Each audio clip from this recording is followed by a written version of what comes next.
ರಾಮದುರ್ಗ ತಾಲೂಕಿನ ಹಲಗತ್ತಿ ಗ್ರಾಮದಲ್ಲಿ ನಡೆದ ಸಂವಿಧಾನ ಜಾಗೃತ ಜಾಥಾದಲ್ಲಿ ಗ್ರಾಮ ಪಂಚಾಯತ್ ಅಧ್ಯಕ್ಷರಾದ ಶ್ರೀಮತಿ ಸೋನವ್ವ ರಾಜೇಂದ್ರ ದೊಡವಾಡ ಇವರು ಸಂವಿಧಾನ ಜಾಗೃತಿ ಜಾಥಾ ರಥಕ್ಕೆ ಪೂಜೆ ಮಾಡುವುದರೊಂದಿಗೆ ಅದ್ದೂರಿಯಾಗಿ ಸ್ವಾಗತಿಸಿ ಮಾತನಾಡಿ, ಸಂವಿಧಾನ ಒಂದು ಆಚರಣೆ ಮಾಡಿ ಸೀಮಿತ ಮಾಡದೆ ತಮ್ಮ ಮನೆಗಳಲ್ಲಿ ಸಂವಿಧಾನ ಪ್ರಸ್ತಾವನೆಯನ್ನು ಓದುವ ಮೂಲಕ ಸಂವಿಧಾನ ಮೌಲ್ಯಗಳನ್ನು ಉಳಿಸಿಕೊಳ್ಳಬೇಕು ಎಂದರು. ಸಂವಿಧಾನ ಮೌಲ್ಯಗಳನ್ನು ಜೀವಂತವಾಗಿರಬೇಕೆಂಬ ಉದ್ದೇಶದಿಂದ ಜಾಗೃತ ಜಾಥಾ ಹಮ್ಮಿಕೊಳ್ಳಲಾಗಿದೆ. ಹಿಂದಿನ ಕಾಲದಲ್ಲಿ ಮಹಿಳೆಯರು ಮಾತನ್ನು ಆಡದ ಸ್ಥಿತಿಯಲ್ಲಿದ್ದವರಿಗೆ ಸಂವಿಧಾನದ ಮೂಲಕ ಮಹಿಳೆಯರಿಗೆ ವಾಕ್ ಸ್ವಾತಂತ್ರ್ಯ ನೀಡಿ ಸಮಾನಾಗಿ ಬದುಕುವ ಅವಕಾಶ ಕಲ್ಪಿಸಿಕೊಟ್ಟಿದೆ. ಆದ್ದರಿಂದ ನಮ್ಮೆಲ್ಲ ಮಹಿಳಾ ಬಂಧುಗಳು ಸಂವಿಧಾನ ಮೌಲ್ಯಗಳನ್ನು ಮರೆಯಬಾರದು ಎಂದರು. ಗ್ರಾಮ ಪಂಚಾಯತ ಉಪಾಧ್ಯಕ್ಷರಾದ ಶ್ರೀಮತಿ ಲಲಿತಾ ಲಕ್ಷ್ಮಣ ಹೂಗಾರ ಇವರು ಮಾಲಾರ್ಪಣೆ ಮಾಡಿ ಸಂವಿಧಾನದ ಬಗ್ಗೆ ಸಾರ್ವಜನಿಕರಿಗೆ ಹಾಗೂ ವಿದ್ಯಾರ್ಥಿಗಳಿಗೆ ಸರಳವಾಗಿ ಅರ್ಥವಾಗುವಂತೆ ಮನಮುಟ್ಟುವಂತೆ ತಿಳಿಸಿದರು. ಸುತ್ತಮುತ್ತಲಿನ ಗ್ರಾಮದ ಎಲ್ಲ ಶಾಲಾ ವಿದ್ಯಾರ್ಥಿನಿಯರು ಹಾಗೂ ಮುದ್ದು ಮಕ್ಕಳು ಭಾಗವಹಿಸಿದರು.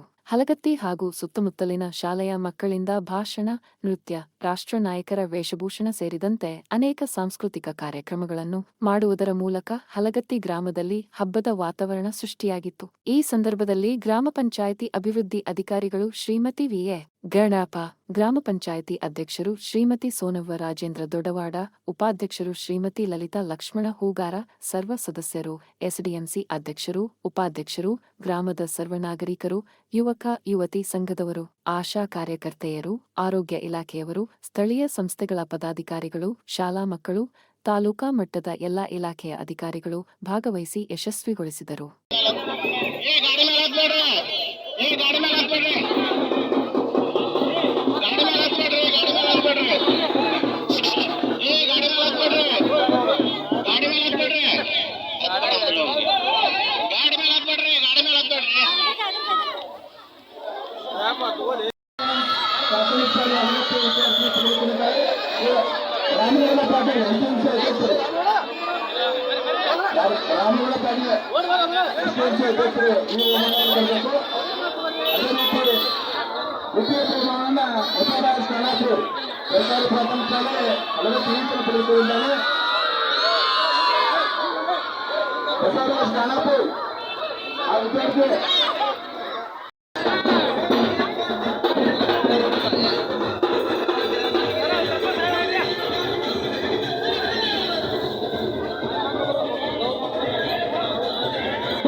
ಶಿಕ್ಷಣ ಮತ್ತು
ಹೆಂಗ್ರಿ ಅದ ಮ್ಯಾಲ